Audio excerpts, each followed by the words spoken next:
അയ്യോങ് ഇന്നത്തെ ഈ ക്രാഫ്റ്റ് നമ്മൾ ചെയ്യുന്നത് നമ്മുടെ ഒരു സബ്സ്ക്രൈബർ പറഞ്ഞിട്ടാണ്. ആള് പറഞ്ഞത് ഒരു അവക്കാഡോ ചെയ്യാമെന്നാണ്. നിങ്ങൾ പറഞ്ഞാൽ അത് ചെയ്യാതിരിക്കാൻ പറ്റുമോ? അതുകൊണ്ട് ഇനി നമുക്ക് അവക്കാഡോ ഉണ്ടാക്കാം. വെറും അവക്കാഡോ അല്ല, ഒരു സ്ക്വിഷി അവക്കാഡോ. ഈ ഒരു സ്ക്വിഷി ചെയ്തെടുക്കാൻ വളരെ എളുപ്പമാണ്. ഇതേപോലെ ഒരു അവക്കാഡോ ഷേപ്പ് കട്ട് ചെയ്ത് നല്ല ക്യൂട്ടായിട്ട് കളർ അടിച്ചെടുത്താൽ മതി. ഞാനിതിന് ഫേസ് കൂടി വരച്ചു കൊടുത്തിട്ടുണ്ട്. ഇനി ഇതേപോലെ ഒരു സെല്ലോ ടേപ്പ് എടുത്ത് ഈ അവക്കാഡോയുടെ മുകളിൽ ഒട്ടിച്ചു കൊടുക്കാം.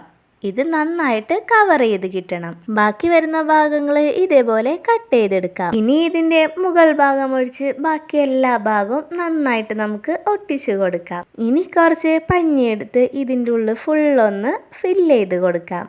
ഇനി ഇതിൻ്റെ മുകൾ ഭാഗം കൂടി ഒട്ടിച്ചു കഴിഞ്ഞാൽ ഒരു അടിപൊളി ക്യൂട്ടായിട്ടുള്ളൊരു സ്ക്വിഷി കിട്ടും. ഇതുകൊണ്ട് കളിക്കാൻ നല്ല രസമാണ്. നിങ്ങൾ ഇതേപോലെ ഒരെണ്ണം ഉണ്ടാക്കി നോക്കൂ.